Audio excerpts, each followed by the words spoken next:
this point before opening it up for discussion. I think from the morning I'm in this panel, we were able to listen to all kinds of thoughts, all kinds of input on this topic that we all feel so passionate about. And I just have a couple of things I wanted to say. I've heard a lot this morning about community mobilization, about community participation. And to my mind, anytime I hear that, the flags come up. And I think women being burdened again with volunteerism. I think of women being blamed again. And I heard quite a few of that this morning, except it was modulated a bit by our artist guest, who told us that she really at the end couldn't blame her mother, though she blamed her at the beginning. And I'm just thinking that we have to introduce that word again, patriarchy. Because really, why do women do what they do? And importantly, how they do it. Because a lot of times it's not about why. I mean, they do it, they want to preserve the honor of their children, but how they do it is really the issue of genital mutilation that we are talking about. And why they do it is about also what the society expects them to do. And this is all driven by patriarchy. The second point that comes to my mind with regards to this is the whole issue about the media messages. And media messages not perpetuating gender inequality in their content, in the words, in the graphics that is used. A lot of times when we go into countries and examine policies and things, even informational materials, we see pictures, even in very well-intentioned campaigns, that are still giving the same roles to women, that are still subtly blaming women for things that are happening. I'll give you an example. In immunization campaigns, oftentimes you only see the mother, and it talks about immunization is good for your children, as if it's just the responsibility of the mother, which translates to, okay, if my child is not immunized, I'm a bad mother. So, I mean, there are some ways that the media messages, the content, the graphics that are used can perpetuate gender inequality. So I want to go back again, but that has changed. I think UNICEF is trying to, that has changed. Now you see pictures of immunization with fathers also. And I'm just throwing a challenge to our colleagues that are going to be now revamping their efforts at scaling up efforts at abandonment of FGM, to be mindful of this at the back of our minds. Another thing I wanted to, just to categorize the points I was making, I was asked to make as a discussant, is about bridges. Let us examine the characteristics of bridges. Over the weekend, I was in a country near a very famous airport, and I was really amazed for the first time to see on the back roads signs that said "Weak Bridge." I saw about 3 around Heathrow Terminal 5 in the back roads. Of course, we often don't go that way, we just get dropped at the gate. But I was fortunate to see this, and I just thought of this session. Of course, there are strong bridges and there are weak bridges. I was just thinking, why were those termed weak bridges? Because they were temporary. Because you could see it was during the construction of the Terminal 5. They have been abandoned already. And it says weak bridge, so nobody else wants to go over them again. And so we know there are weak bridges and there are strong bridges. And it's not about the technology alone that makes them weak or strong. Because there are bamboo bridges that are stronger than some of the bridges made of iron that are not properly joined. We know about the big bridge that collapsed in Minnesota a few years ago. What am I trying to say? I'm trying to say as we are building bridges, they need to be strong, and it's not about all the technical information around them that makes them strong. Strong is also about what they are made of. Bridges take a long time to build. We've heard that a lot of times this morning.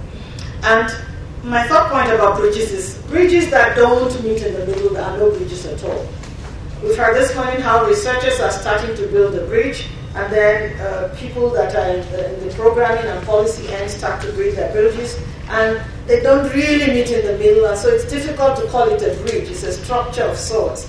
And I dare say if we examine a lot of the things we do, we'll find that some of them that try to build bridges really don't end up being bridges. So finally, what bridges do we need to build or reinforcing existing bridges? We heard about research. We heard a lot about how research needs to be bridged with policies and programs, especially with advocacy. We heard about new trends in data that is now coming up, especially from what Elise just told us, that even though we have not purposely looked to articulate it in that way, they're actually seeing some changes, some downward trends in some countries, and some upward trends in others. What does that mean? So research into policies and programs is not just about publishing them, it's about also finding out what does this research mean. And I think that's a challenge for research in general, but especially for this field, where there's really a lot of things that still need to be researched upon. We heard about the good work of the donor working group that has tried to put the FGM work in a broader basket of things, in a broader ship that is moving fast, with the SG campaign on violence against women. And that is a very happening thing. However, when you put things in a big basket, of course there are risks involved, and I think many of us here who have worked in policies and programs for years know what those risks are. And as we go forward with this issue, we will try and be mindful of those. Another bridge that I would like to talk about is about activist to activist bridge. We heard today about a lot of good work going on, but I didn't hear a lot about men. There is a group of men now called Men Engage Alliance that really one of their themes is to work on violence against women, men against rape, men against this and that. I work very closely with them by virtue of my work in WHO. I have not had much said about them doing anything on female genital mutilation. This is a way to get this into their violence against women basket as something that they could also work on, especially the ones in the West, the global North. Again, we heard about the bridge of good practice and scaling up. And I hear a lot about good practice can flow from Africa to the developed countries, to the more developed countries on this particular issue, and probably on other issues that pertain to immigrant populations. That's a bridge. And then finally, there is a bridge about surveillance, data, indicators. That could be termed under the research. But again, there's an aspect of it that is dealing with programming as well. Because data is not all about research data. It's also about data that is generated by all those health workers in all those clinics and all those people that are working in NGOs. How do we capture that data and how can we use it on this issue and other issues, especially the violence against women issue, in which this is now being also put on. And finally, about the challenges. We've used the word gender inequality a lot this morning, gender-based discrimination and so on. And perhaps the reason why traditional practices that are really based on gender inequality last for so long, besides patriarchy, is the fact that they are so well-intentioned. A lot of discriminatory practices are well-intentioned, and it takes some form of analysis to be able to isolate the fact that, hey, this is a discriminatory. We want to protect the girls, we want to protect the women from this, from that. Who's protecting who, and for what purpose? And I would just like to close with a quote from Paulo Freire, who's one of my heroes, really, because I would term him one of the fathers of working with the community. And he says, one cannot expect positive results from an educational political action program which fails to respect the particular view of the world held by the people. And I must say, in the FGM community, we are respecting the views of the people, maybe not enough, in that their involvement in some of the things that we are doing could be better still. Such a program constitutes cultural invasion, good intentions notwithstanding. We should, let's keep this in our mind as we invigorate ourselves today, 2011, Day of Zero Tolerance. And I would like to open the floor now to some comments. Madam Mehari has told us that thank you very much. I'm Dr. Catherine Sanga from the Tanzania Mission. I'd like to thank all the presenters for this very wonderful session, and I'd like to concur with all what has been discussed. But there's one issue which I have not heard about it. As we talk about the social norms and the values people have, what are we talking about the alternatives for FGM? We are aware that as we promote the alternate for FGM, you'll be able to do it. And because I'm bringing it up because we know it's not just the cutting which is involved. There are other social events which go with that process.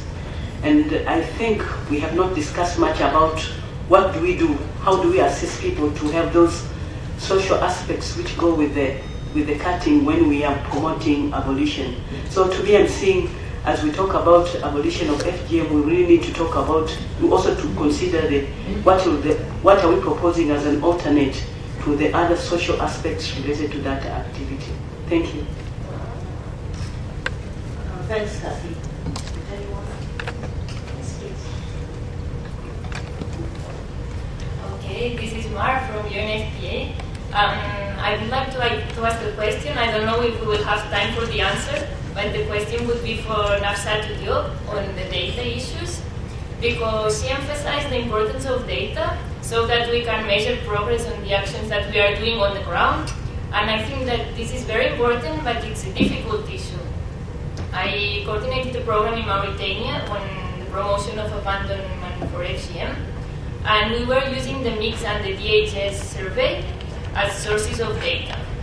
However, our problem was that the MIX gives you only data for women who are from 15 until 54 years old, so you don't really get the data for the little children.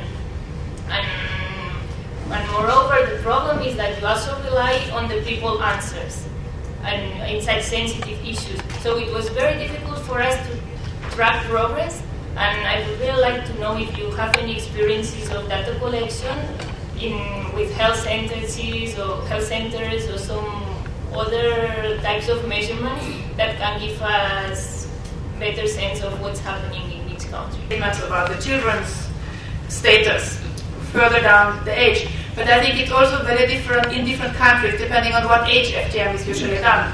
For example, if FGM is done at the age of 9, 10, data on 5-year-old doesn't have say anything or change. You have to really wait, and I think that's why it's difficult to really use data as evidence until the girls have reached the age of 15. But you can ask from parents on intention and get some idea. Yeah. Okay, Nafi sees her opportunity. Sorry, I thought there was somebody there. Okay, there and then OHCHR. Yes, please. Yeah, thank you very much for this very enriching discussion.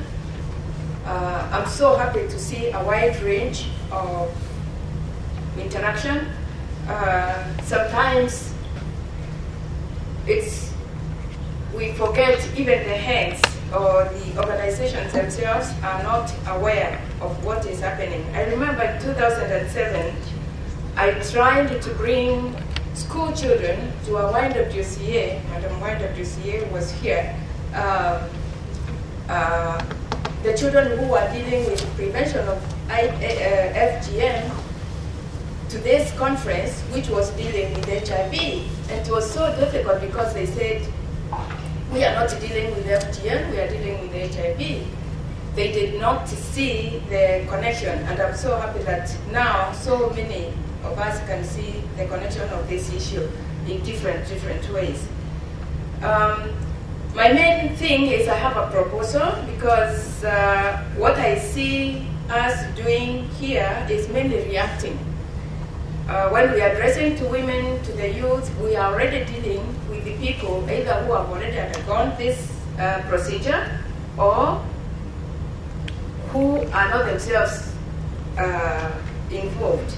The children have not really been targeted to. I would like to propose that the schools, the young children be involved, they themselves get educated, they themselves have to tell their parents that they would not like to undergo this. They have a voice. I've dealt with schools who have managed to have very big success through this. The other one is health. I remember in the 1960s, the primary health care, most of the issues were initiated at the clinics. Why don't we start this project at the health care centers, at the clinics, at the antenatal clinics? I would propose that we empower the mothers as soon as the babies are born. We tell them, your girl is full, she's beautiful, she does not need to have anything removed. And I think this would have a big improvement. Thank you. Blaming that at this time, but I just have a small point to make. I want to first identify with what the woman from Malawi said about alternatives, because at the end of the day, Tanzania, 3/4 of this issue was not directed at FGM. I mean, my mother went through it for 2 years when it was just making you a woman, being able to do things in your house, being able to be a good wife, being able to sew and do all these things, which we've now all forgotten about because of the schools. But that was the main part of it, and the cutting was at the end. When you were leaving, you were just cut, but the majority of it. So I really support that view about alternatives to those societies who maybe can't afford to go to school, to send their girls to school, and there's something else to do. But the point I wanted to make was, I haven't heard, but maybe someone has already said it, the impact of woman to woman, the impact of family to family, because I come from a family that believed in cutting. But that just one woman in my family made the whole family, 2 generations hence, have not been cut. From my generation up, have not been cut. Why? Because that one woman who was just minimally educated, just understood that her experience need not be transferred. And she made it her own purpose in life to educate or to share that with other women in the family. And we are all very happy now that she was so brave. And I don't know if anybody is working on that kind of programming where just one woman in the family, and now it's gone sort of outside our own family. But I wasn't cut. My daughter is not cut. And all my 20 siblings of the various sisters and brothers not cut. So there's some value in that, and I wanted to know whether someone's working on that, because that person-to-person transfer is also quite important. Thank you. Interesting study on that, because I worked for a while with a group in Burkina Faso, and they initiated an alternative ritual called the initiation blood ritual, where they got the girls together and they cut, instead of the genitals, they cut into the thigh, so it became a little scar, and the blood was then part of the rituals. And that was supposed to be an alternative for the FGM. And my proposal is maybe to research for such alternative initiatives that do exist and that come from the local people themselves. It is not exported from the north or from somebody else.